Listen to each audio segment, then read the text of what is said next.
नमस्कार, तुम्ही पाहत आहात कर्जा महाराष्ट्र 24 न्यूज। व्हिडिओ आवडल्यास लाईक, शेअर आणि सबस्क्राईब करायला विसरू नका। रामटेक बायपास तुमसर मार्गावर दिनांक 24 जानेवारी रात्री 1 ते 2 वाजताच्या सुमारास एका कार व पिकअपच्या धडकेमध्ये वनविभागाचे क्षेत्र सहाय्यक यांचा घटनास्थळी तर हंगामी मजुराचा उपचारादरम्यान मृत्यू झाल्याची खळबळजनक घटना घडली होती।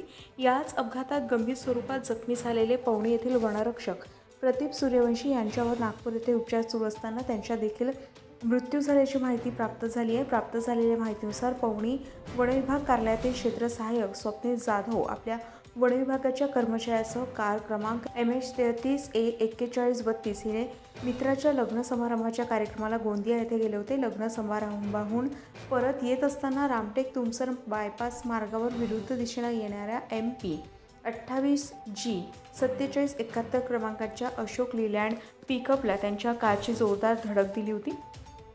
अपघात इतका भीषण होता की यात कारचा समोरील भागाचा चुराड झाला होता, तर पिकअपचा मागील भाग वेगळा झाला होता।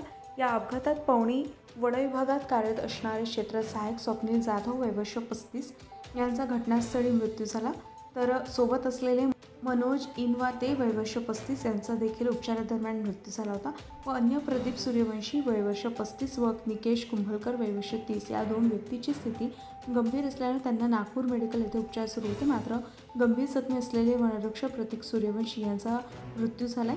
दिलदार व्यक्तिमत्व असणाऱ्या या व्यक्तीच्या अशा अचानक निघून गेल्यानं पवनी परिसरात संपूर्ण शोककळा पसरली। कर्जा महाराष्ट्र 24 न्यूज करिता नागपूरहून आमचे प्रतिनिधी पंकज चौधरी।